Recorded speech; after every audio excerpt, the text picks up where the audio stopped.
Hello everyone, today we will study the modern Indian history. और आज की हमारी जो पहली क्लास है जिसमें हम कंटेंट पे बात करेंगे, ठीक है। और कंटेंट की बात करेंगे कि भाई ये जो हमारा जो पहला टॉपिक है वो है यूरोपियन एडवेंट, कि जो यूरोपियन देशों का जो आगमन है भारत में, उसके बारे में हम पढ़ेंगे।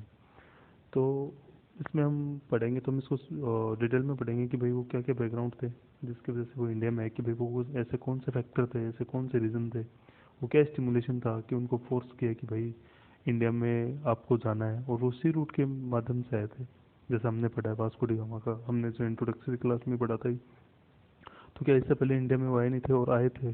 तो फिर हम इसको अलग से एक टॉपिक बना के क्यों पढ़ रहे हैं, तो वो उसके इम्पोर्टेंस को समझेंगे, कि वो बैकग्राउंड समझेंगे कि भाई ये इंडिया में आए क्यों, और आए तो किस सीरीज में आए, पहले कौन आया, बाद में क्यों आया, ऐसा हुआ भी क्यों। फिर इंडिया में आने के बाद उन्होंने कैसे यहाँ पे अपने जो ट्रेड सेंटर थे वो इस्टेब्लिश किए, फिर वो उन्होंने कैसे अपनी आर्मी को लेके आए, क्या कारण थे कि उन्होंने यहाँ पे जो एक्विजिशन किया लैंड का। और नॉट एक्विजिशन लैंड का क्या नहीं, वहाँ न सिर्फ कैप्चर किया बल्कि यहाँ पे उन्होंने की इंपीरियल पावर जो उन्होंने इंडिया को कॉलोनी बनानी थी वो कैसे हुई, ठीक है। तो हम इसको डिटेल में पढ़ेंगे कि जैसे हमें पता है कि पहले पोर्चुगीज आए थे, वास्को डी गामा आया था, कैसे उसने हिंदुस्तान की जो वेस्टर्न कोस्ट है उस पर अलग अलग सेंटर बनाए थे, ठीक है। फिर कैसे उनको एक्वायर किया, फिर कैसे लोकल लोकल इश्यूज में पढ़ के इन्होंने यहाँ पे किया। फिर उसके बाद कौन सी पावर आई थी, डच आए थे, ब्रिटिशर आए थे, फ्रांस आए थे, डेनिस आए थे। आने के बाद इनके बीच में आपस में कैसे रिलेशन थे, ठीक है। वो कौन कौन से फैक्टर थे जिनके इनके आने की वजह से जिसने इंडिया को इम्पेक्ट किया। हमारा मेन ऑब्जेक्टिव तो इंडिया है, कि भाई इंडिया के अंदर जो मॉडर्न इंडियन हिस्ट्री है इसको हम ट्रेस कर रहे हैं कि इसका ओरिजिन कहाँ से है। तो हम जैसे इंट्रोडक्टरी क्लास में पढ़ा था कि 1707 में मुगल डिक्लाइन, जो डेथ ऑफ औरंगजेब, उसके बाद हम कंसिडर करते हैं। लेकिन यहाँ पे हम उन फैक्टर्स को पढ़ रहे हैं जिनकी वजह से, जिसका इम्पैक्ट इंडिया के जो सोशो इकोनॉमिक और जो जितने भी अलग अलग फैसेट्स हैं उन पे पड़ता है, ठीक है। इसलिए यूरोपियन एडवेंट बहुत इंपॉर्टेंट चैप्टर बनता है, और इसके अंदर सबसे बड़ा पार्ट होता है वो है साइंटिफिक जो डेवलपमेंट होता है, तो वो भी हम देखेंगे। इसके बाद में हमें पता है कि भाई ये सारे आते हैं तो इनमें आपस में राइवलरीज रहती हैं, आपस में इनके झगड़े भी होते हैं। और फाइनली कैसे इसमें ब्रिटिशर एक जो विक्ट्री है एमर्ज होते हैं, और फिर वो बाकी इंडियन जो रीजनल पावर्स हैं उनको डिफीट करते हैं। तो ये मोटी मोटी बात तो हमें पता है, लेकिन हमें जो अब हमारा क्या है कि जो विषय है उसके बारे में हमें जो इम्पोर्टेंट जो एस्पेक्ट है वो जानना ज़रूरी है एग्जाम पॉइंट ऑफ व्यू से। तो आज हम उन सब की स्टडी करेंगे। तो सबसे पहले तो हमारा टॉपिक है बैकग्राउंड, तो हम बैकग्राउंड पढ़ेंगे कि वो क्या बैकग्राउंड था जिससे ये जो यूरोपियन कंट्रीज है वो इंडिया में आई, ठीक है। तो वो बैकग्राउंड ये था कि इसको भी समझने के लिए हम वर्ल्ड हिस्ट्री का एक छोटा सा कॉन्सेप्ट है उसको हम दोबारा से जानने की कोशिश करते हैं। वो क्या था कि हमें पता है कि जब रोमन अम्पायर डिक्लाइन हो गया था, 7th सेंचुरी से डिक्लाइन होना शुरू हो गया था, और उसी टाइम पे इस्लाम का राइज हो गया था अरब देशों में। जब ऐसा हुआ तो यूरोप के अंदर जो इस्लाम के साथ जो फाइट हुआ उससे हुआ कि इजिप्ट और पर्शिया दो बड़े सेंटर बन के निकले और अरब के अंदर, जिन्होंने वहाँ की पॉलिटी को कंसोलिडेट किया। और वो जब उन्होंने पॉलिटी को कंसोलिडेट किया तो जैसे ईस्ट है और वेस्ट है, इनके बीच के अंदर जो ट्रेड हो रहा था, क्यों इंडिया को पता है कि तीन साइड से समुद्र से घिरा हुआ है, सी से, और एक तरफ हिमालय से, तो ये एक चौथा ही रूट बचता है लैंड रूट, जिससे पूरी दुनिया के साथ इंडिया के कनेक्शन होते हैं।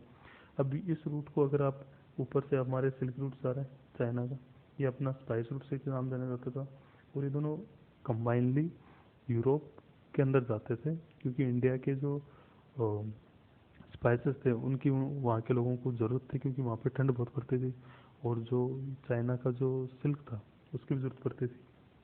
तो वो सारे बैकग्राउंड थे, ठीक है। तो ये हमें पता है, ठीक है। तो अब जब यहाँ पे अगर इस्लामिक जो पावर जब कंसोलिडेट हुई तो ट्रेड पे भी उनका ही कब्जा हुआ, और ट्रेड पे उनका कब्जा हुआ तो वो अपनी जो, जिस हम जैसे जानते हैं कि अगर किसी भी देश की अगर स्ट्रेटेजिक लोकेशन ऐसी होती है, अगर मॉडर्न कंटेम्प्रेरी कॉन्टेक्स्ट में भी अपन देखें कि भाई जो अफगानिस्तान है उसकी जो लोकेशन है वो ऐसी है कि वो वहाँ पे रसिया ने इन्वेड किया उसको, उसके बाद अमेरिका आया उसको काउंटर करने के लिए। तो वो जो कोल्ड वॉर का जो फाइनल डिसइंटीग्रेशन हुआ था उससे पहले वो सबसे बड़ी ग्रेव बनी थी, ठीक है। तो स्ट्रेटेजिक लोकेशन आज इंडिया के लिए, अगर पाकिस्तान और इंडिया के रिलेशन अच्छा हो तो इंडिया को डायरेक्ट अगर रूट मिल जाए तो इंडिया का जो ये जो घूम के जाने का जो इतना पैसा है, जो ईरान के थ्रू जो हम रशिया या फिर यूरोप से पहुँचते हैं उससे तो पहुँच जाए और उनको रेवेन्यू जनरेट होता है, ठीक है। तो सिमिलरली ये कॉन्सेप्ट यहाँ पे था कि वर्ल्ड के जो बड़ा इंपॉर्टेंट जो ट्रेड सेंटर है उस पर जिसका कब्जा हो गया तो वो रिसोर्सफुल होगा, उसके पास ज़्यादा मनी होगी, और उससे वो उनके जो पॉलिटिकल एम्बिशन है वो भी ग्रोथ कर रही थी। तो ट्रेड रूट पे कब्जा करके इनकी जो ग्रोथ है वो मल्टीफोल्ड हो रही थी, इनके रिसोर्स बढ़ रहे थे। और इससे दिक्कत इनको होने लग गई थी कि जो ब्रिटिश जो ये जो यूरोपियन है इनका बिल्कुल कांटेक्ट खत्म हो गया, और ये टोटली डिपेंडेंट हो गए किस पे, ये टोटली डिपेंडेंट हो गए इन अरब्स पे। अरब्स की मनमानी उनके ट्रेड पे चलने लगी, और उनको कम चीज़ों को पे ज़्यादा पैसे देने पड़ते थे, और इससे उनकी जो इकोनॉमिक कंडीशन थी वो बहुत ही मुश्किल हो गई। जैसे हमने गुप्ता पीरियड में भी पढ़ा, अगर आप लोग जानते हो, कि जो इंडिया का जो स्पाइसेस है उससे पूरा रोमन एम्पायर है वो वाइप आउट हो गया, तो उसकी जो रिसोर्सेज हैं वो बहुत ही उनकी जो इकोनॉमिक सिचुएशन है वो बहुत कमज़ोर हो गई। तो ऐसा ही यहाँ पे भी देखने को मिलता है कि ये एक बड़ा फैक्टर था जिसने अब उनको समझ में आ गया था कि अब इनके दिमाग में आने लग गया था कि ये अरब से अब वो लड़ तो नहीं सकते, क्योंकि जब हम देखते हैं कि 15वीं सेंचुरी में एक बड़ा इंसिडेंट और हुआ कि जब ये ग्रोथ हो रही थी तो एक कॉन्स्टेंटिनोपल नाम का इनका शहर था 1453 में, वो भी फॉल कर गया ओटोमन अम्पायर के सामने। अब ओटोमन अम्पायर बिल्कुल रिच कर गया था यूरोप के नोक पे, और वो बिल्कुल मोनोपोली हो गई उनके ट्रेड पे। इतने दिन तो फिर भी जो इजिप्ट और पर्शिया थे वो थे, लेकिन अब वो ओटोमन टर्क्स थे वो they reach up to the European gateway. अब यूरोपियन गेटवे तक जब वो आ गए तो यूरोपियंस का मुश्किल हो गया कि भाई अब उनके लिए कंपल्सन हो गया कि अब इनको एक अल्टरनेटिव सी रूट ढूंढना ही ढूंढना पड़ेगा, चाहे वो कैसे भी आए इंडिया में, कैसे वो बाईपास कर सकते हैं इन अरब्स को और इनकी मोनोपोली को। अब वो ब्रेक करने के लिए इनको चाहिए क्या था, इनको कुछ, ये जो कंपल्सन था इसको सबसे ज़्यादा फ्यूल किससे मिला, इसको फ्यूल मिला स्पिरिट ऑफ रेनेसांस से। क्योंकि जब कॉन्स्टेंटिनोपल फॉल हुआ, कॉन्स्टेंटिनोपल जो सिटी थी वो फॉल हुई, तो वहाँ पे रोमन लिटरेचर था, और जब वो गिर गई तो जब यूरोपियंस के कुछ देश थे उसको जब पता चला कि जो ग्रीक और जो रोमन जो लिटरेचर था, क्योंकि वो तो चर्च के अंडर थे इतने दिन, अगर डार्क एज के बारे में सुना हो तो यूरोप के अंदर चर्च कंट्रोल कर रहा था इस स्टेट को, चाहे वो मोनार्की हो चाहे पीपल हो, और आम लोगों की ज़िंदगी को रुइन कर दिया था। तो वैसे पीपल वहाँ पे बहुत ही फ्रस्ट्रेटेड थे। लेकिन जब वो ओटोमन एम्पायर का जब वहाँ पे कब्जा हुआ तो जो ट्रेड सेंटर थे, जब वो आए वहाँ पे तो वहाँ के लिटरेचर उनको मिला। वो लिटरेचर की जब उन्होंने स्टडी की तो प्लोटमी वगैरह के जो प्लेनी वगैरह के जब वो विंड्स के जो सोर्स थे उससे क्या फ़ायदा हुआ, इससे एक्सप्लोरेशन को मदद मिली, नेविगेशन और जो शिप बिल्डिंग का काम है उसको ग्रोथ मिली, क्योंकि साइंटिफिक टेम्पर डेवलपमेंट हुआ था वहाँ पे। और उससे साथ ही पॉलिटिकल इंस्टीट्यूशन जो लेटर जाके फिर इंडस्ट्रियल रेवोल्यूशन को एज ए फ्यूल का काम करते हैं वो, ठीक है। तो इससे शिप बिल्डिंग और नेविगेशन का काम हुआ। और शिप बिल्डिंग का इनोवेशन होना बड़ी बात नहीं है, जैसे अगर आज हम दिन अगर मान लो इंडिया में कोई इनोवेशन हो गया तो, लेकिन क्या वो इनोवेशन हो जाए तो क्या वो लार्ज स्केल पे इम्प्लीमेंट हो सकता है, उसके लिए रिसोर्स ही होते हैं। वो रिसोर्स आने के पीछे एक वजह था, वहाँ पे इकोनॉमिक डेवलपमेंट हुआ था, बड़े स्केल पे नहीं हुआ था, छोटे स्केल पे हुआ था, कि वहाँ पे एग्रीकल्चर के अंदर कुछ रिफॉर्म हुए थे, उससे एरिया अंडर द एग्रीकल्चर है वो बड़ा, क्रॉप रोटेशन जैसे, या फिर जो क्रॉप मैनेजमेंट वगैरह है, जो नई नई टेक्निक उन्होंने डाली उसका फ़ायदा ये हुआ कि वेनिस और जो जिनोवा है वो तो बड़े सेंटर बन के निकले यूरोप के अंदर। वहाँ पे प्रोस्पेरिटी आई जब सरप्लस प्रोडक्शन होता है, ठीक है, जब किसी भी सोसाइटी में सरप्लस प्रोडक्शन होता है तो लोग एक्सचेंज करते हैं, बार्टर सिस्टम करते हैं, और वहाँ पे ट्रेड होता है, जब वस्तु का विनिमय होता है तो वहाँ पे जो मार्केट इकोनॉमी है वो डेवलप होती है।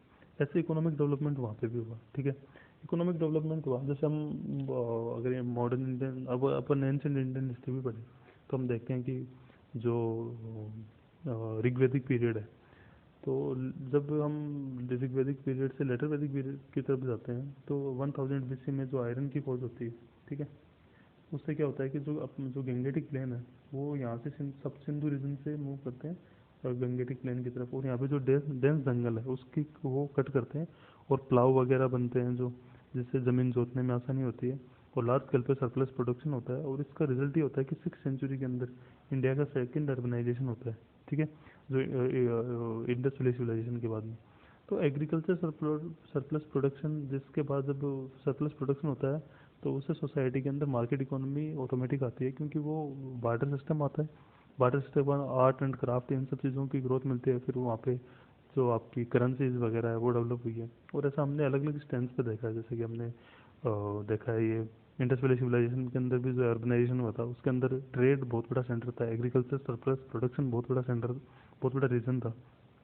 ये यहाँ पे भी हुआ कि जब इकोनॉमिक डेवलपमेंट हुई तो इन दो शहरों के दो बड़े सेंटर बनेंगे, वेनिस और जिनोवा, और इन दोनों ने मिलके सोचा कि हाउ टू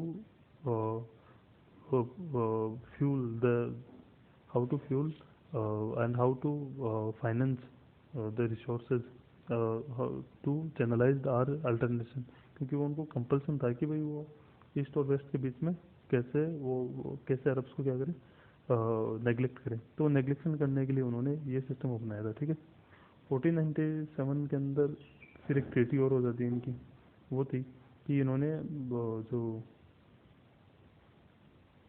जब ये सी रूट का पता चल गया था इनको, कोलंबस पहुंच गया था न्यू वर्ल्ड, तब ये आपस में लड़ रहे थे स्पेनिश और पोर्चुगल। तो उनको बोला कि आप आपस में मत लड़ो, क्रिश्चियनिटी को बढ़ाने के लिए और इस्लाम से कंटेन करने के लिए you should be comes together. और उन्होंने ये जो ट्रीटी है, ट्रीटी ऑफ टोर्डेसिला ने क्या किया कि अटलांटिक को डिवाइड किया दो भागों में, और बोला कि इसके ईस्ट में है वो पुर्तगाल इसमें जाएगा और साउथ के अंदर जाएगा स्पेन। ठीक है, तो जो न्यू वर्ल्ड था, जो अमेरिका था, वहाँ पे स्पेनिश के लिए बोला गया, और ये जो ईस्ट है इसके अंदर बोला गया पुर्तगाली को कि आप इंडिया की तरफ जाके एक्सपेंड करो।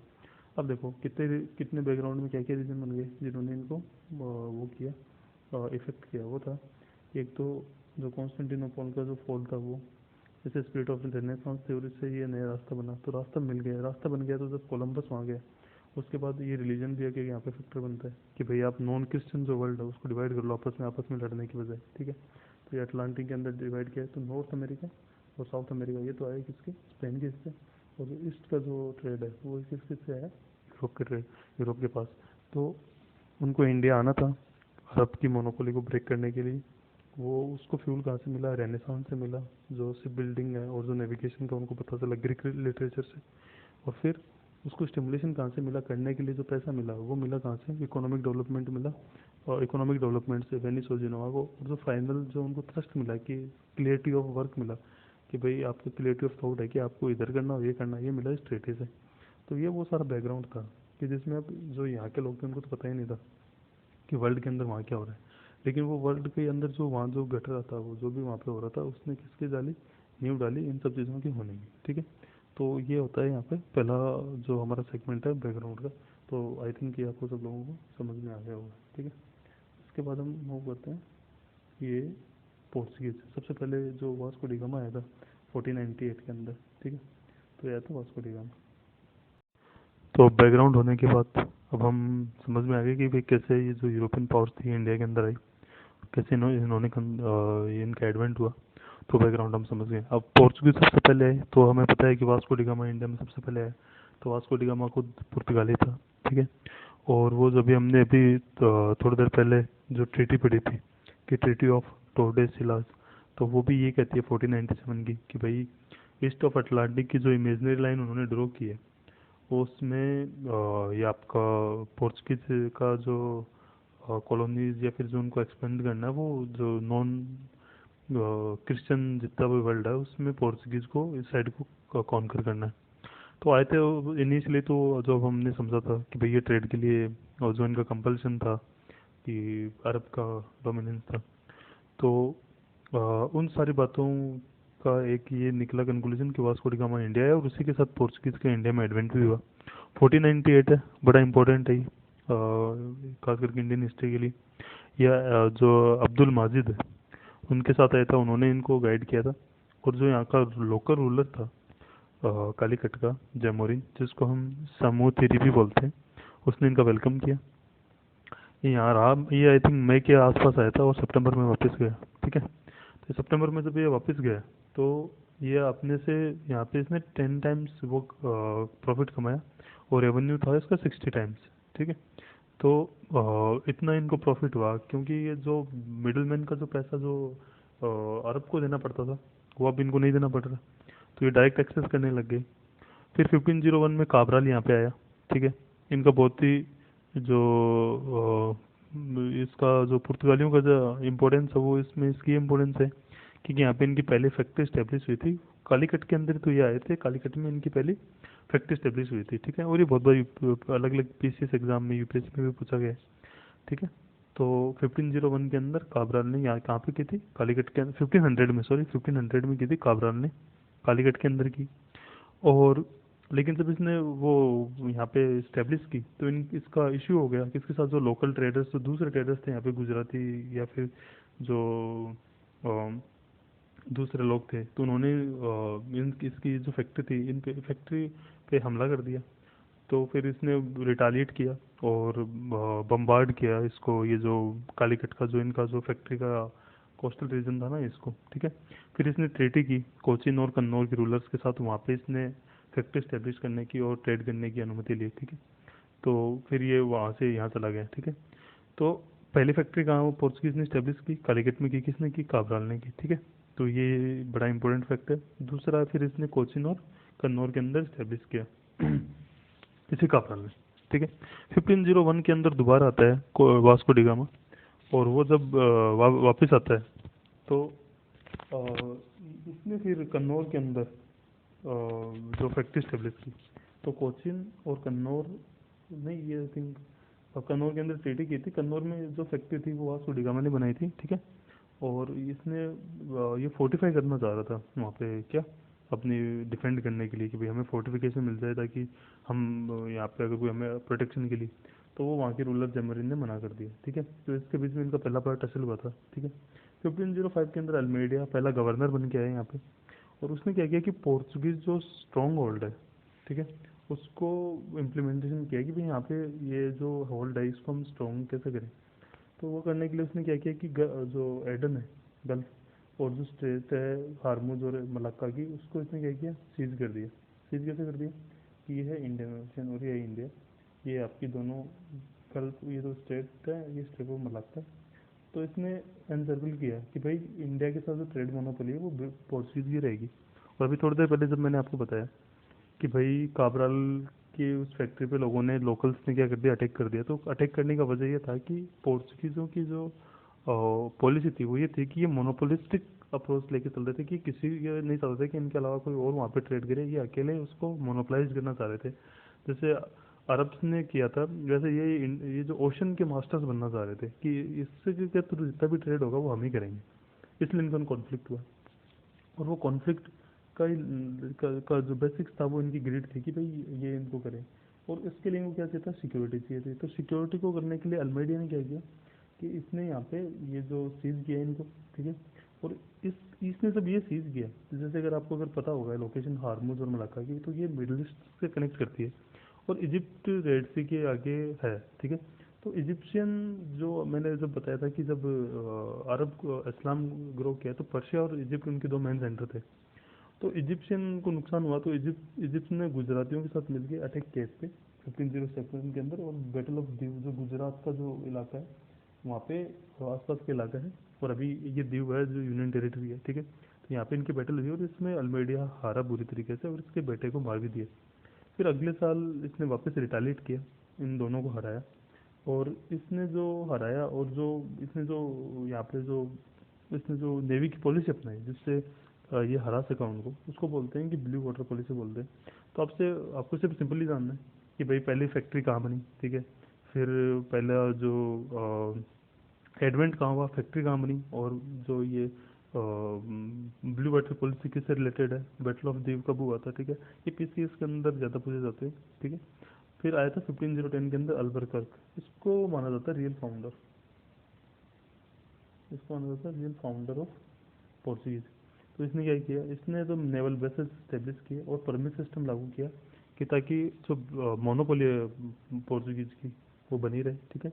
इसने गोवा एक्वायर किया, जो बीजापुर का जो सुल्तान था उससे। और इसने कुछ रेमेडीज भी लिए, जहाँ पे इसने ज़मीन एक्वायर की वहाँ पे इन्होंने कॉलोनीज बसाई। और उन्होंने जो अपने जो पोर्चुगीज लोग थे उनको बोला कि भाई आप शादियाँ करो लोकल से, लोकल वुमन से, इंडियन वुमन से करो, ठीक है। इसने सती को अबोलिश किया। इसने नई क्रॉप्स इंट्रोड्यूस की, जो सबको पता है कि ये पटेटो है, काशू नट है, ठीक है। तो ये इंट्रोड्यूस इन्होंने की थी, जो आपके पोर्चुगीज है। इसके अलावा इसने किया, इसने जो पोर्चुगीज है उनको बचाया, आर्टिजन और क्राफ्ट्स के अंदर इनकी मास्टरी थी, तो उसका पूरा वो किया। तो इन्होंने नई क्रॉप, टबैको, कैशू नट, पोटैटो, ये सब इंट्रोड्यूस की इंडियन, ये इनका इम्पोर्टेंस रहा, सिग्निफिकेंस रहा, ठीक है। 1529 के अंदर इनका एक इम्पोर्टेंट गवर्नर बनता है, उसने इनका हेडक्वार्टर है वो गोवा शिफ्ट किया। और उसके साथ तो बहादुर शाह के टर्म थे। पहले तो उसने क्या किया, बहादुर शाह की और जहांगीर का झगड़ा हुआ, तो बहादुर शाह को बैक किया। बहादुर शाह को बैक किया तो इनको वो वहाँ पे जो बेसिन है उसका आइसलैंड मिल गया, ठीक है। लेकिन फिर बहादुर शाह के साथ इनका झगड़ा भी हो गया और उन्होंने उसको मार भी दिया। तो बहादुर शाह को मारने का फ़ायदा जो मिला वो सबसे था कि राजस्थान के अंदर मेवाड़ पे जो सेकंड शाखा हुआ था। तो ये था पोर्चुगीज़ का कैसे एडवेंट हुआ, कैसे उन्होंने यहाँ पे फैक्ट्री स्टैब्लिश की, कैसे उन्होंने इंडियन ओशन के अंदर स्ट्रॉन्ग होल्ड बनाने के लिए कौन कौन सी पॉलिसीज ली, क्या क्या उनकी लड़ाइयाँ हुई। फिर उनका जो रियल फाउंडर अल्बुकर्क उसने क्या, अल्बुकर्क उसने क्या क्या काम किया, ठीक है।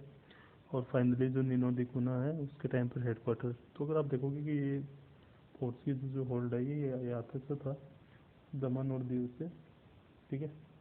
और फिर ये अगर आप मुंबई से देखोगे तो ये बीच में पूरा महाराष्ट्र छोड़ गया, ऊपर गुजरात वाले एरिया में था, ठीक है।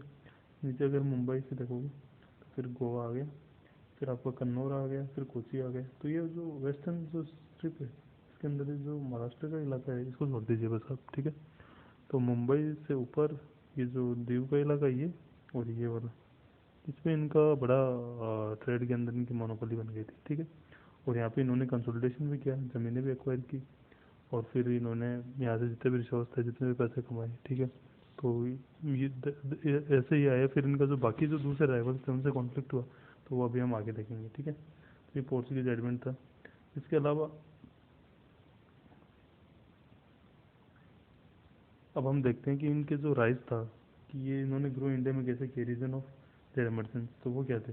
तो राइज होने के रीजन क्या क्या थे कि no single rule, north India divided था और साउथ के अंदर बहामनी वॉज द ब्रेकिंग, ठीक है। तो अब भी जब कोई यहाँ पे सेंट्रल अथॉरिटी नहीं होती किसी भी देश के अंदर, जब पॉलिटिकल वैक्यूम होता है, तो इन्होंने इस चीज़ का पूरा फ़ायदा उठाया और इन्होंने अपनी पावर को मसल किया। जैसे जैसे इनको जगह मिली, ट्रेड मिला, इन्होंने झगड़े किए, ठीक है। वो हम आगे देखेंगे कि ये कैसे वो सारी चीज़ें हुई, ठीक है। दूसरा ये था कि इससे ये पता चल गया कि पूरे इंडिया के अंदर नॉर्थ इंडिया भी डिवाइडेड था छोटे छोटे राज्यों के अंदर, और साउथ इंडिया के अंदर जो बामनीज वगैरह थे वो भी डिक्लाइन हो रहे थे।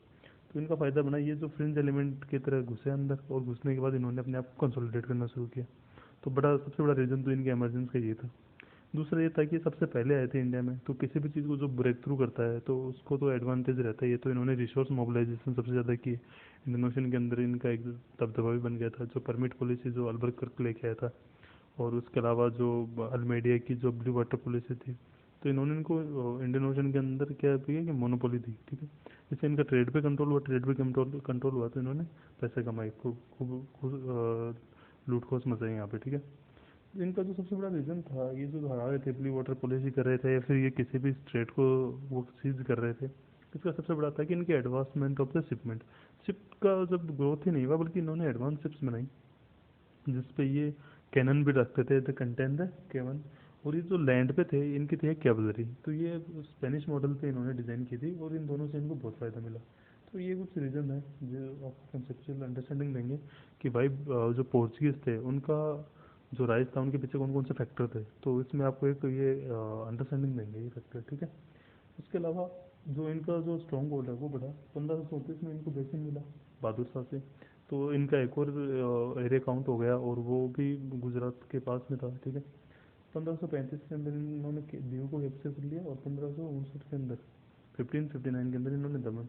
तो इन्होंने ऐसे इन्होंने यहाँ पे सेटलमेंट्स अपनी बढ़ाई, ठीक है। तो ये तो इनके रीजन थे और ये इनके सेटलमेंट थे। अब बात आती है कि डिक्लाइन, ये ऑब्वियस सी बात है क्योंकि पोर्चुगीज ने तो इंडिया पे रूल नहीं किया, ब्रिटिशर्स ने किया। इसका मतलब जितने भी लोग आए थे इनमें से पोर्चुगीज तो सरेंडर कर गए। तो उनके कारण क्या क्या थे कि भाई ये डिक्लाइन कैसे कर गए। डिक्लाइन करने का कारण था कि दूसरी यूरोपियन कंट्री थी वो आ गई। अब सबसे बड़ी बात तो यही है कि ये जो इनके पास ये जो फॉर्मूला था ये अब सीक्रेट नहीं रहा था, सब लोगों के पास वो पहुंच गया था। बाकी यूरोपियन कंट्रीज़ को भी ये जो पैसा कमा रहे थे कि जो इंडिया और ईस्ट और वेस्ट के बीच में जो मार्जिन खा रहे थे यूरोपियन, वो बाईपास जब हो गया, तो वो सरप्लस प्रोडक्शन जब यूरोप के अंदर ये पैसा कमाने लगे तो बाकी के देश से भी इन्होंने भी ये रास्ता ढूंढा, और वो भी इधर आने शुरू हो गए। और धीरे धीरे ब्रिटिश, डच, ठीक है, फ्रांसिस, डेनिश, ये सब भी यहाँ पे आ गए, ठीक है। तो एक तो आ गए, वो आ गए, तो इनका कंपटीशन बढ़ गया, कंपटीशन बढ़ गया तो इनका जो प्रॉफिट है वो ऑब्वियसली कम होगा। दूसरा, इनका जो बेस था सूरत पे बहुत ही नेचुरल पोर्ट था ये, और बहुत बड़ा एम्पोरियम था गुड्स का यहाँ पे, जो वेस्ट एशिया में और जो यूरोपियन कंट्रीज में जो होता था आदान प्रदान, जो टैक्स और जो भी गुड्स का जो एक्सपोर्ट था उसका सेंटर था। और ये अंग्रेज़ों ने EIC ने इनको 1612 में हरा दिया था, ठीक है। इनकी डिफीट हुई थी यहाँ पे, तो ये इनकी जो कैपेबिलिटीज थी नेवल की वो कमज़ोर पड़ गई यहाँ पे। यूनियन विद द स्पेन, इन्होंने स्पेन के साथ यूनियन बना के, और वो जो यूनियन था वो वार में चला गया किसके साथ, इंग्लैंड और हॉलैंड के साथ। तो इनका जो रिसोर्स है और जो एनर्जी उधर डाइवर्ट हो गई एक तो। दूसरा मराठा एमर्ज करके, जो मैंने आपको पहले क्लास में बताया था कि बहुत सारे जो पावर्स थे डिसइंटीग्रेट हो गए, जो मुगल रूल से हो गए थे, जैसे अवध है, बंगाल है, उसके अलावा आपका हैदराबाद है, उसके अलावा जैसे राजपूत है, जो नए राज्य आए थे मराठा है, जो आपके सिख है, जाट है। तो उनमें से मराठा है जिन्होंने सबसे ज़्यादा एक्सपेंड किया, और मराठाओं के इमीडिएट नेबर थे ये। तो मराठा ने इनको भी हराया, ठीक है। उनसे सेल सिटी और बेसन जो इनको मिला था बहादुर शाह से, उन्होंने छीन लिया इनसे, ठीक है। तो इनकी जो स्ट्रेटेजिक लोकेशन थी वो कमज़ोर हो गई, तो सूरत चला गया। ये जो दो आइसलैंड है, सेल सिटी और बेसिन, ये निकल गए, ठीक है। तो मराठा की वजह से इनको नुकसान हो गया। तो उस तरह था कि डिस्कवरी ऑफ द ब्राज़ील, जब ब्राज़ील की डिस्कवरी हुई साउथ इंडिया की, तो जब इनका जो डिवीज़न हुआ था, मैं पता है वो ट्रीटी जो मैंने बताई थी आपको कि जिसके तहत ट्रीटी ऑफ टोरडेसिला के अंतर्गत, तो इस वजह से ये नॉर्थ अमेरिका है और ये साउथ अमेरिका। तो जो ब्राज़ील है, तो वो जो हुई थी ना, वो लाइन खींची थी इन्होंने, इमेजनरी लाइन, वो ऐसे थी कि इसमें ब्राज़ील का ये हिस्सा इस उसके अकॉर्डिंग इस ईस्टर्न साइड में आ रहा था, और वहाँ पे पुर्तगीज को ही क्या करना था, अपना एरिया बनाना था उस ट्रीटी के अकॉर्डिंग। तो फिर इन्होंने उधर डाइवर्ट चले गए, तो इनके अंदर से तीन जगह चली गई। एक तो ये जो ब्राज़ील की जब खोज हुई, साउथ अमेरिका की खोज हुई, तो ये वहाँ चले गई। दूसरा था कि वो जो यूरोप में जो इंग्लैंड और हॉलैंड के अगेंस्ट वॉर हो रही थी इनकी यूनियन की, वहाँ पे डाइवर्स हो गई, ठीक है। फिर इन्होंने मुगलों के साथ भी झगड़ा मोल ले लिया, वो था। उसका रीज़न था इन्होंने एक तो हुगली में इनको, कलकत्ता में जो वहाँ के बंगाल के नवाब थे उन्होंने करने की वो दी, परमिशन दी, लेकिन उन्होंने उसको मिस इंटरप्रेट किया, वहाँ पे स्लेवरी सिस्टम को बढ़ाया। ये इनकी रिलीजियस पॉलिसी बहुत ही वाहियात थी कि ये हिंदू और मुस्लिम दोनों के अगेंस्ट थी, बहुत ही रेडिकल थे। तो इन सब का खामियाजा था ये कि भाई फिर उन्होंने भी इनके अगेंस्ट सख्ती बरती, और इनको यहाँ से फिर जाने पड़ा कि जब इतनी बड़ी पावर्स है, जो मराठा है, मुगल है, उनसे इनके झगड़े चल रहे हैं, तो आप कैसे सर्वाइव करोगे, इनके फिर कंपिटिटर बढ़ गए। तो ये सारे एक अंडरस्टैंडिंग रहते हैं कि भाई इनके डिक्लाइन के कारण क्या है। तो पर बड़ी ऑब्वियस सी बात है कि गोवा पे जो पोर्चुगीज रूल है वो इंडिया में इंडिपेंडेंस के बाद सबसे लास्ट में ख़त्म हुआ, ठीक है, अराउंड 1960, ठीक है। तो अब सबसे पहले पोर्चुगीज आए थे 1498 के अंदर, और 1510 के अंदर इन्होंने गोवा एक्वायर किया था, और तब से लेके ये 1960 तक ये इंडिया में रहते, 66 तक रह रहे थे, ठीक है। तो पहले सबसे पहले आने वाले भी ये थे और सबसे लास्ट में जाने वाले भी ये थे। तो ऐसा स्टेटमेंट आपको एग्जाम में देके पूछ भी सकता है कि जो पोर्चुगीज देश है सबसे पहले भी है और सबसे लास्ट में गए। तो ब्रिटिशर के भी जाने के बहुत साल बाद गए, ब्रिटिशर तो 1947 में चले गए। तो ये थे जो पहली पावर थी वो आई, और उसने इंडिया में कैसे उनका एडवेंट हुआ, उन्होंने कैसे कैसे ग्रो किया, उनके जो चार जो लोग थे, जिसमें वास्को डी गामा है, काबराल है, उसके बाद आपका अल्मेडिया है, अल्बुकर्क है, और इनोदी कुना, ठीक है, कुना। तो ये पांच लोग हैं, इन्होंने क्या किया, ये इनका इन्होंने तो एडवेंट किया। इन्होंने पहले फैक्ट्री स्टैब्लिश की, अल्मेडिया ने ब्लू वाटर पॉलिसी बनाई, अल्बुकर्क ने, he was the real founder, और इसने जो परमिट सिस्टम है, और इसने यहाँ पे गोवा एक्वायर किया, ठीक है। नीना दी गुना ने क्या किया, इसने जो एक्वा जो संधि हैं वो उससे बहादुर शाह की मदद की, फिर उसको मार भी दिया, ठीक है। तो ये इनके चार बड़े लोग हैं जिन्होंने इनको स्टेबलाइज किया यहाँ पे, और फिर धीरे धीरे इनके डिक्लाइन और एमरजेंस होने की रीज़न हमने पढ़ ली। तो it's all about the Portuguese. अब हम नई पावर की बात करेंगे, वो हम ये इसमें सही दिख नहीं रहा, मैं दूसरा वो निकालता हूँ। इसमें डच, डच में 1605 के अंदर इन्होंने पहले फैक्ट्री मछलीपट्टनम में स्टैब्लिश की। इन्होंने नागपट्टनम पुर्तगालियों से छीन लिया, और साउथ इंडिया में इनकी मेन सिटी बन गई, ठीक है। तो इन्होंने क्या किया, डच से 1605 में आए, ठीक है, almost 100 years after of Portuguese. उन्होंने मछलीपट्टनम अपना सीट बनाई, और नागपट्टनम भी इन्होंने पोर्चुगीज से छीन लिया। फिर इन्होंने अदर जो इनकी फैक्ट्रीज बनी हुई थी, सूरत में है, केरिकला के अंदर, चिंसुरा के अंदर, कासिम बाजार और कोचिन के अंदर। और ये इंडिगो है यमुना वैली से, तालपत्र बिहार से, टेक्सटाइल बंगाल से, ओपियम और राइस गंगेटिक प्लेन से, ये सारे यहाँ इन सब कमोडिटीज़ में ट्रेड करते थे। फिर इनका तो सबसे ज़्यादा जो झड़प हुई थी पोर्चुगीज को तो इन्होंने हराया था, ठीक है। उसके अलावा इनका जो मेन जो राइवल बन के आए थे वो थे एंग्लो ब्रिटिशर्स। तो इनके साथ इनकी एंग्लो डच वॉर हुई थी और इनकी बहुत सारी झड़पें भी होती रहती थी। लेकिन फिर इन्होंने फाइनली वो कमर्शियल राइवलरी थी जो बैटल्स में बदल गई, और फिर उन्होंने 1667 में एग्री किया कि भाई पोर्चुगीज ने इंडियन पे कॉन्टिनेंट पे क्लेम छोड़ दिया, वो इंडोनेशिया चले गए, ब्रिटिशर ने छोड़ दिया, और ब्रिटिशर ने बदले में इंडोनेशिया पे छोड़ दिया क्योंकि इनका ऑब्जेक्टिव एम्पायर बनाना नहीं था, जबकि इनका काम था स्पाइसेस के अंदर जो ट्रेड है उसको मोनोपलाइज करना, उसके अंदर रिसोर्स कमाना, ठीक है। जबकि तो इन्होंने अंडरस्टैंडिंग हुई, लेकिन फाइनली इन दोनों के बीच में एक बार फिर झगड़ा हुआ अराउंड 1759 के आसपास, जब बैटल ऑफ चिंसुरा भी बोलते हैं उसको, या फिर बैटल ऑफ बिदारा भी बोलते हैं, जिसमें फाइनली अंग्रेजों ने इनको क्रश करके यहाँ से भगा दिया, ठीक है। तो ये डच थे, इनका इंडिया में ज़्यादा इंपॉर्टेंस था नहीं, ये सिर्फ उसी के लिए आए थे, इन्होंने अपनी कॉलोनीज बनाई। ये वो कॉलोनीज हैं फैक्ट्रीज जिनमें बनाई, और ये क्या क्या चीज़ों के एक्सपोर्ट करते थे वो पता है। इनका इंपॉर्टेंस सिर्फ इतना है कि बैटल ऑफ बिदारा में इनको हराया था, और इससे पहले इन्होंने यहाँ पे इंडिया पे क्लेम छोड़ भी दिया था। इनका जो ऑब्जेक्टिव था वो एम्पायर बिल्डिंग का नहीं था, जबकि रिसोर्स या फिर रेवेन्यू कमाने का था। तो आज की क्लास में तो हम सिर्फ इन दो जो पोर्चुगीज और डच हैं इनको पढ़ें, अगली क्लास में हम फ्रेंच और इंग्लिश को पढ़ के ख़त्म करेंगे यूरोपियन